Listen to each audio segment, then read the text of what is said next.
Hello dear students, welcome back to organise knowledge channel. और आज की जो वीडियो है उसमें डिस्कस करेंगे worksheet number 33 for class 7th, subject social science है। और ये वर्कशीट आपके लिए 3 दिसंबर 2021 के लिए शेड्यूल की गई है। आज की जो वर्कशीट है उसमें हम पढ़ेंगे devotional path to the divine. इस चैप्टर को कंटिन्यू करते हुए आगे पढ़ेंगे। सो वर्कशीट शुरू करने से पहले प्लीज़ चैनल को सब्सक्राइब कर दीजिए, बेल आइकन को भी प्रेस कर लो ताकि आपको आने वाली वीडियोस की नोटिफिकेशन वो समय से मिल जाए। सो देखिए आज की वर्कशीट में क्या दिया गया है। The 7th to 9th centuries saw the emergence of new religious movement led by the Nayanar, संत devotee to Shiva, and Alvar, संत डिवोटी टू विष्णु। 7th और 9th सेंचुरी में न्यू जो रिलीजियस मूवमेंट थे उनको जो है उनका एमरजेंस हुआ, उनका उदय हुआ। और ये जो मूवमेंट थे ये लेकर आए नयनार। नयनार कौन थे? ये ऐसे संत थे जो शिव भगवान को बहुत ज़्यादा मानते थे। और अलवार कौन थे? ये संत थे जो विष्णु भगवान को बहुत ज़्यादा मानते थे। ठीक है। They priest ardent love of Shiva और Vishnu as the path of salvation. उन्होंने बताया कि अगर हम शिव और विष्णु की भक्ति करते हैं तो ये जो मार्ग है ये हमें मुक्ति के मार्ग पर लेकर जाएगा। They drew upon the ideals of love and heroism as found in the Sangam literature. जो संगम लिटरेचर था उसके अंदर जो लव और जो हीरोइज्म जो वो आइडियल्स था वो जो है उन्होंने जो आप कह सकते हो कि जो संगम लिटरेचर में दिया गया था वो उन्होंने दूसरे लोगों तक पहुंचाने का प्रयास किया। The earliest example of Tamil literature composed during the early centuries of the common era. ठीक है। And blended them with the values of bhakti. और उनको जो है भक्ति के जो वैल्यूज़ थी उनके साथ उनको ब्लेंड किया, यानी उनको समावेश किया। The Nayanar and Alvar went from place to place composing exquisite poems in praise of the deities ancient in the villages they visited and set them to music। देखिए जो नयनार और अलवार थे वो जो है घूमने वाले संत थे, यानी एक जगह से दूसरी जगह पर वो लोग घूमते रहते थे। अब जहाँ पर भी जो वो लोग जाते थे वहाँ पर जो भी लोग वहाँ के देवी देवताओं की पूजा करते थे, जिस ईश्वर को वो मानते थे, वो क्या करते थे उनके ऊपर जो है कविताएं बनाते, पोएम बनाते और उनको म्यूज़िक देते थे।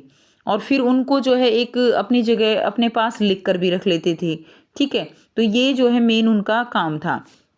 There is a famous saying about bhakti related to it's coming from south to north. अब जो भक्ति है वो उसका जो अराइज है वो तो वो जो है साउदर्न इंडिया में हुआ। और उसको लेकर कौन आए? Bhakti was born in the southern India and it was brought to north by Ramanand. और रामानंद के द्वारा जो है वो कहाँ पर लेकर आई गई? नॉर्थ में लेकर आई गई। क्लियर? क्योंकि वही हुआ ना कि जो ये घूमते रहते हैं जो संत, ये जो है भक्ति जो भावनाएं हैं, जो गीत हैं, वो एक जगह से दूसरी जगह पर इसी तरह से जो है उनको उपदेश जो है देते हुए रहते हैं। उसके बाद देखिए अब आपको यहाँ पर नयनार और अलवार में अंतर दिया गया है। नयनार जो है वो कितने थे? There were 63 Nayanar. ठीक है, 63 नयनार थे। And there were 12 Alvar. Alvar जो है वो कितने थे? 12 थे। नेक्स्ट है they were devotees of lord Shiva and his incarnations. ठीक है। तो ये जो नयनार थे वो इस लॉर्ड जो शिवा था उसकी तरफ डिवोटेड थे। और उसके जो भी आप कह सकते हो इनकारनेशंस क्या होता है? उसके भक्त जो उसके जो अलग अलग रूप होते हैं, जैसे शिव भगवान है उनके अलग अलग रूप हो गए, तो उनको बहुत ज़्यादा मानते थे। इसी तरह जो अलवार हैं they were devotees of lord Vishnu and his incarnations. जो लॉर्ड विष्णु और उनके जो अवतार हैं, ठीक है, उनको अलवार बहुत ज़्यादा मानते थे। They belong to different caste backgrounds such as potters, untouchable workers, peasants, hunters, soldier, brahman and chief। तो देखिए जो नयनार हैं ये कोई एक पर्टिकुलर कैटेगरी से बिलोंग नहीं करते थे कि कोई पर्टिकुलर कास्ट है उसी से बिलोंग करते हो, नहीं, ऐसा कुछ नहीं था। कोई भी जो है चाहे वो गरीब है, अमीर है, या आप कह सकते हो किसी भी कास्ट का है, वो जो है क्या थे? वो भी लोग नयनार थे। ठीक है। और इसमें they come from equally divergent background. तो जो अलवार थे वो भी अलग अलग बैकग्राउंड से आते थे। उसके बाद है the best known among them were इसमें देखिए जो बेस्ट नोन नैनार हैं, ठीक है, जो फेमस हैं वो कौन से हैं? अपार, ठीक है, समंदर, सुंदरार एंड मनिका सागर, ठीक है। उसके बाद जो बेस्ट नोन जो अलवार हैं वो कौन है? Periyalvar, his daughter Andal and Thondaradippodi Alvar and Namma Alvar. तो नम्मा अलवार ये जो है कौन थे? ये फेमस जो है अलवार थे। उसके बाद there are 2 sets of compilations of their songs. अब उन्होंने जो सॉन्ग्स बनाए, जहाँ हमने अभी क्या पढ़ा कि जिस जगह जाते थे वहाँ की जो भी लोग उनकी पूजा करते थे उनके ऊपर वो कविताएं बनाते और उनको संगीतमय करते थे। अब जो उनका संग्रह वो कर लेते थे, तो उन्होंने जो लिखी हुई उनकी जो कंपाइलेशन है, कलेक्शन है, वो जो है 2 सेट मिलते हैं, ठीक है। एक तेवराम है, एक तिरुवाकम है। क्लियर? और जो अलवार थे उनके जो सॉन्ग कंपाइल्ड हैं वो दिव्या प्रबंधम जो है उसमें कंपाइल्ड हैं, दिव्या प्रबंधम। उसके बाद देखिए नेक्स्ट है हायोग्राफी, राइटिंग ऑफ संत लाइव्स।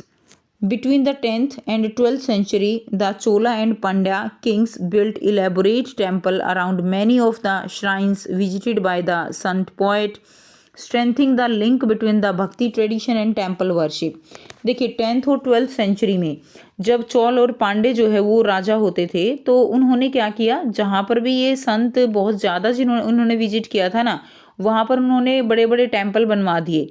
इस तरह से लोग जो है उन मंदिरों में उन देवताओं की पूजा करने लगे, ठीक है। और इस तरह से एक लिंक जनरेट हुआ भक्ति ट्रेडिशन और टेम्पल वर्शिप का, कि जो लोग जिस ईश्वर को मानते थे, जिस अवतार को मानते थे, जैसे विष्णु भगवान को मानते थे, उनके अवतार मानते थे, तो उस विष्णु का मंदिर बनवा दिया गया। अब लोग जो भी अलवारों से प्रभावित थे, विष्णु को मानते थे, तो वो उस मंदिर में जाके पूजा करने लगे। तो इस तरह से क्या हुआ, इस तरह से भक्ति जो है मंदिरों तक जो है वो पहुंच गई। उसके बाद this was also the time when their poem were compiled, ठीक है, उसी समय उनकी जो पोएम थी वो भी कंपाइल की गई थी। बिसाइड हायोग्राफीज और religious biographies of the Alvar and Nayanar were also composed. Today we use these texts as a source of writing histories of भक्ति ट्रेडिशन। अब इनकी जो ये बायोग्राफीज़ हैं, रिलीजियस बायोग्राफी इन्होंने लिखी, और जो इन्होंने जो इनके रिकॉर्ड हैं, ठीक है ना, रिटन रिकॉर्ड, वो एक तरह से हमें जो पुराने समय में भक्ति ट्रेडिशन था उसको जानने में बहुत ज़्यादा हेल्प करते हैं। ये आप कह सकते हो कि एक तरह से दस्तावेज़ हैं भक्ति ट्रेडिशन के, ठीक है। उसके बाद देखिए एक्टिविटी 1 दी गई है, जिसमें आपको स्टडी करना है, study the composition of Manika Sagar given in the text book. Text book में जो आवर पास 2 में मनिका सागर की जो कंपोजिशन दी गई है, and state how has the poet describe his relationship with the deity. और आपको बताना है कि जो पोइट है उसने ईश्वर के साथ किस तरह के अपने रिलेशन जो है वो बताए हैं। सो यहाँ से इसका आंसर करेंगे, इन दिस पोएम, ठीक है, the poet has describe his relationship with God very beautifully. They have said that you are my saviour, ठीक है, आप मेरे सब कुछ हो, करता धरता हो। I have taken refuge in you, I can never be away from you, मैं तुमसे कभी दूर नहीं जा सकता। And into my wild body of flesh, कि मेरी जो ये जो हार्ड मास की बॉडी है। You are like a temple of gold, कि तुम जो है सोने के मंदिर की तरह हो। You have taken away all my sorrows, तुमने मेरे सारे दुख दूर कर दिए हैं। All my birth and illusion, ठीक है, तो सब कुछ तुमने मेरा जो है दूर कर दिया है और तुमने मुझे मुक्ति का मार्ग दिया है। तो ये जो है आप इसमें लिख देंगे। नेक्स्ट देखिए स्टेट वेदर ट्रू और फॉल्स बताना है। भक्ति was started in the southern India, तो बिल्कुल ये जो है ठीक है, भक्ति जो है वो सदर्न इंडिया में स्टार्ट हुई थी। देयर वर 12 नैनार, नैनार जो है वो 12 नहीं थे बच्चों, अलवार 12 थे, तो ये आपका फॉल्स हो जाएगा। Alvar was devoted to Vishnu, तो ये बिल्कुल ठीक है, अलवार जो है वो विष्णु की तरफ डिवोटेड थी, जबकि जो नैनार थे वो जो शिव हैं उनकी तरफ डिवोटेड थी। तो ये थी आपकी आज की एसएसटी की वर्कशीट। आई होप सभी बच्चों को ये क्लियर है। कोई भी डाउट है तो आप पूछ सकते हो।